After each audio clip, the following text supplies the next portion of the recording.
I'm going to go and get my roots touched up.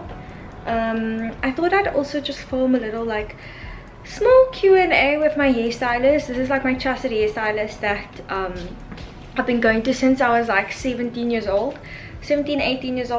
And she's been doing like my hair coloring and my dyeing on my hair since I was a kid basically, and I haven't gone anywhere else since. And a lot of you guys always ask me about like being blonde and curly haired, so I thought why not just ask the actual professional, you know. I'm gonna go to Tahira. She's based in Walmer Estate, and yeah, I'll take you guys with me. I'll show you like little snippets of like the process. Normally I leave her place with like wet hair because I don't like to style it. Like I don't like to put on heat or anything, and also the color is normally like a bit funky the first few days because like the tone has just been put on, and normally there's some like grayish greenish residue. I know it sounds weird, but it makes sense and washes out after a couple of washes. I'm gonna go to Tahira, and I'm busy. Like I have like a little snack bag, so normally whenever I go to Tahira I'm like starving, like super starving, because it takes really long most of the time. So I was like, this time around I'm gonna be prepared. I'm gonna come with my snack bag. I have fruit, I have lunch that I can heat up there by her, have my fork, have my water. I'm just getting my breakfast sorted now, which is avocado and toast. I just need to finish it up. Let me just show you guys. So yeah, I still have my bed here. Here's my toast, and I'm busy making some avocado and toast. The lighting in my kitchen is so bad. I normally never put on butter because this is quite a buttery thing, avo. It's probably not a healthy amount, but I love me some avo.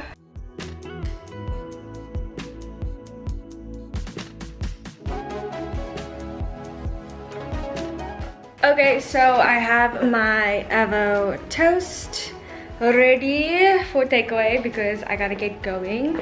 I need my car keys, my house keys. Yeah, and then I'm good to go. Okay, let's go. And this is why you should not have your avo toast as a takeaway. Nuzhah, what the fuck did you do? It's fine, I'll clean myself up and get my shit together in the car. Okay, so I just got to the place. Funny story. One of my ex-flings lives like right there, and I was looking for parking. And I was like, there's no parking outside our place. And there was parking like outside of his house.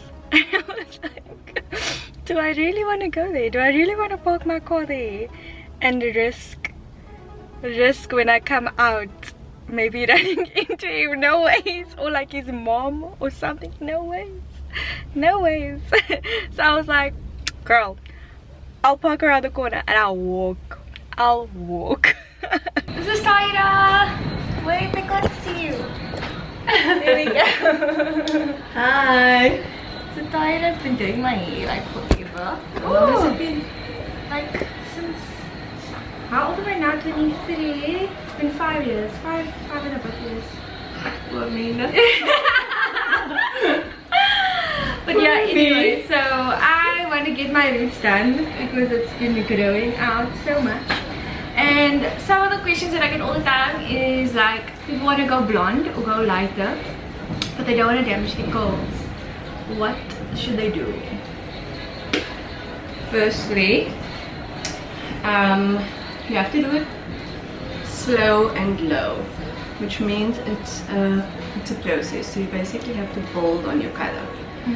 It's not something that's going to happen overnight. It's a process. Oh. It's a process, and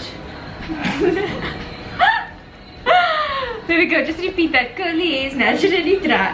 curly hair is naturally dry, so it needs extra TLC. And as most of you know, bleach is like the devil if you don't know what you're doing. And also you have to have a good hair Stylist. And you need to look after your hair. You can't just shampoo, condition, and off you go. It's treatments, it's silicones, it's brushing it gently, you know. Not adding too much heat, and it's high maintenance. And then you have to remember, the darker the hair, the more likely you are to brassy undertones. Like orange hair. As we say, body blonde. So what should the first step they should do be? Like find a good hairstylist. Find a good hairstylist. I would also suggest you do a strand test. What's a strand test? So that is where you basically take a little piece of hair underneath where you can't really notice it and do a test on it. Oh, with the color, how well your hair takes. How well the hair takes, how it lifts, how it, if it, you know, if it's prone to damage, because everybody's hair is different. Okay, Yeah. so what if somebody already has like blonde hair and their hair is super damaged, they want their curls back? What should they do? I would start by going darker. Really? Yeah. But doesn't that, like, how does that suddenly make it better? The lighter your hair, the more you see the damage. Okay. So automatically, when your hair is darker, it's shiny, it's smoother, so it looks healthier. Okay, so dye your hair darker and I think it will just make a world of difference. Okay. Because I mean, if you look at this, it's like fuzzball. But that's because you brush Yes, work with me, use your imagination. Okay. But it would look less of a fuzzball if it was brunette. Yes. Okay. Control fuzzball. Okay. And then what else must they do to get their curls back? Regular trims, as little heat as possible, and treat. Like deep conditioning and things. Deep conditioning. Put on that shower cap, take a jog outside or something, add heat. I know you all have swolcos, so put on that swolcos.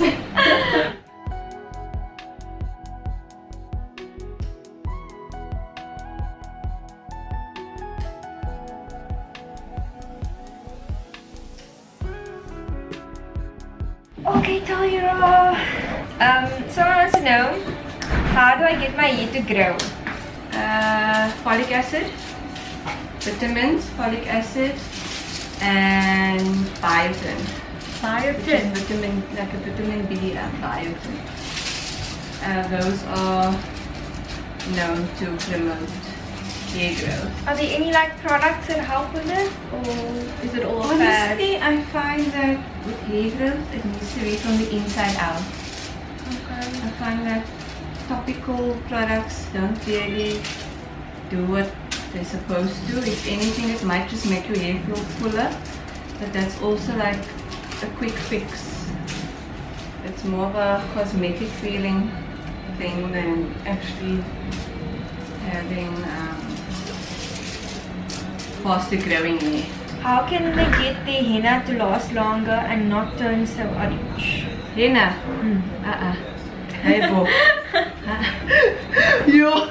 Henna! Guys, calm down man. 2020. Why are we hennaing our hair? But how do they get it to last longer and not turn so orange? You just don't do it. Simple. Okay. Okay. Don't do it. Yeah. Okay. Why also shouldn't they do it? Is they? Oh yeah, you used to tell me that it's harder to put on any other color. Yeah. Or Hairstylists, we don't like box color. Henna, 50 million times worse. okay. It basically sits on that hair, it coats the hair. I find also that it eventually dries the hair out more than anything else, you know. Okay, and then how do you transition from really dark hair to blonde / brownish? You can either do you can start off either with a few highlights, very fine highlights, or you could go the balayage route, which is softer and not as in your face as the highlights, because obviously with the balayage it frames the face. You can basically put it exactly where you want it and build on. Same like with the highlights, I suppose. But the key is less is more when you're starting off. And if you dye your hair, if you dyed your hair really pitch black, will they be able to go for a honey brown in one color? It's not impossible, but condition-wise for your hair, slow and low. Slow and low is the way to go, because you have to strip your hair and bleach is involved. And bleach is potent. Okay, so this person wants to know what's the best hair dye brand to use at home. I really know that you like do not use any hair brand at home because you are anti-box dye. Hair dye, oh my word, I just got goosebumps from the question. Nuzhah basically answered it. And then what color do you use on my hair? Is it a mixture? On your hair, we are doing some bleach highlights. So what we're doing now, we want to get you nice and blonde.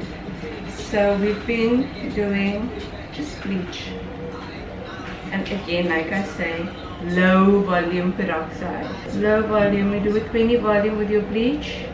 And we watch and we take it slow. And then we would obviously tone it afterwards. We would do a ash toner on your hair to eliminate any of the brassy undertones.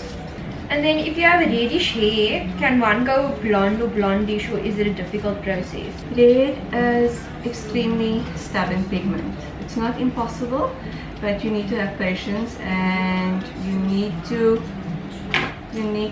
be realistic about the fact that some of that red is going to shine through. But the more you do it, the more you'll be able to cancel out the red undertone that shines through. But it's also going to be maintenance. You're going to have to upkeep, maintain toners, and yeah, red is extremely stubborn. And then you know, like your Olaplex and your Dipnoplex and all those things, are they really good for your hair? Should you be using it on your hair? How often should you use it on your hair? Which hair types should you use it? I personally prefer the Dixoplex, to be honest with you. Which you put the Dixoplex, which you put in the colors. The Olaplex you can also use as a treatment on its own, which is a good thing to use. It depends on how damaged your hair is. Do you think like I should get the Olaplex and put it on my hair? Do you think it will help? It will help, but I mean, you're like hair guru girl. But I'm just asking because Yeah. like anything is good to moisturize and make it. Anything is. So you basically want to do a deep, intense treatment at least once a week at home. Yeah. So anything that's going to give you that soft, nourishing feel you want to do. That's why I say it's always good. Put on the shower cap. Sometimes even like clean up your head. Make it sweat. Add heat to it. And leave it on for as long as you can. Another thing that someone wants to know is, does hair Botox treatments actually work? It does. A lot of people go for Brazilians and keratin treatments, and then the minute they go for the Botox, they're like, ugh no, this doesn't work. It's completely different products. I basically describe the Botox as a super treatment. So it's gonna leave your hair in the best condition possible without chemically straightening it or making it limp and lifeless. So what happens is when your hair is damaged, your cuticle scales are standing apart from the hair shaft. And what the Botox treatment does is it fills in all those negative spaces. That's why Botox. Full. Okay. And automatically your hair shaft goes from this to this, which is a smoother, sleeker hair shaft, which means softer, shinier, healthier looking hair. So if you have curly hair and you do it, your hair is still going to be curly. It's just going to be a lot more smooth and shinier and a lot more manageable. Also depends on the condition of your hair before the Botox.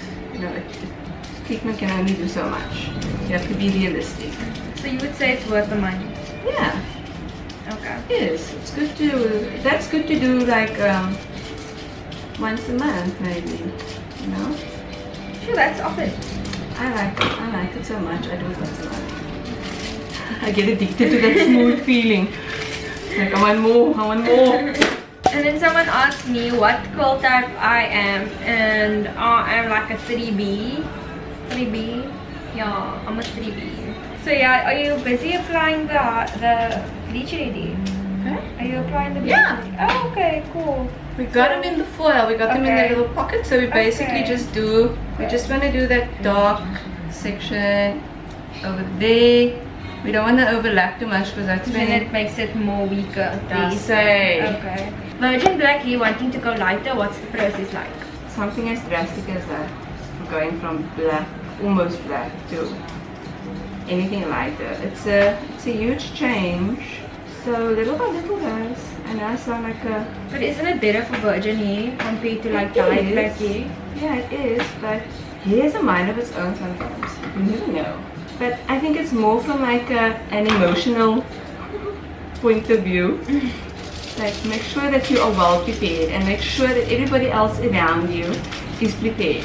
Yeah, it will just take one person to say something negative and you're like, oh my god, why did I do this? And what are good treatment options for curls? I take you to the expert. Okay guys, go watch my other Yeah. YouTube stuff for that answer. Okay, here's another one for you. Do Brazilians spoil their hair, be honest? Brazilians are amazing for certain people. If your hair is fine and you've got like a little bit of a wave in it, don't Brazilian your hair. It's just gonna make it flat and oily and lifeless. If you have thick, unruly hair, then yeah, by all means do it. It's easier for me to blow dry as well.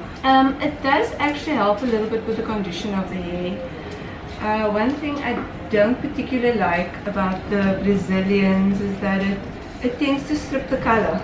But I find that especially with my blonde ladies, it strips out the toner and it just makes it so much more brighter. And we're all about the ashy, muted, cooler tones. But again, not everybody's hair does this. So it depends on the head. And it's not something that you can know beforehand.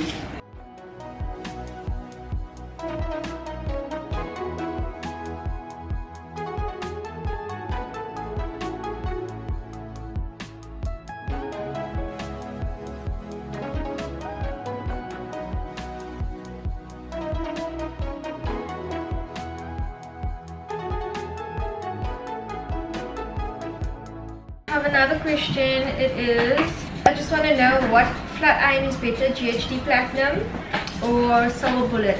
At the moment, I am using the Silver Bullet. I find the GHDs aren't what they used to be.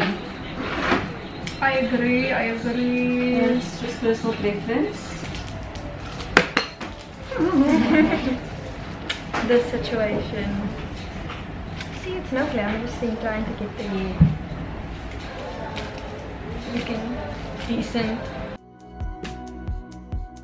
Oh, blondie! It's so blondie. Back to your natural color. My hair has been toned, so now I'm just gonna get the mask treatment on my hair and then I'm gonna go home like this. Because I never like blow out my hair or whatever when I come and get my hair dyed, but my roots are all nice and touched up and I really like it.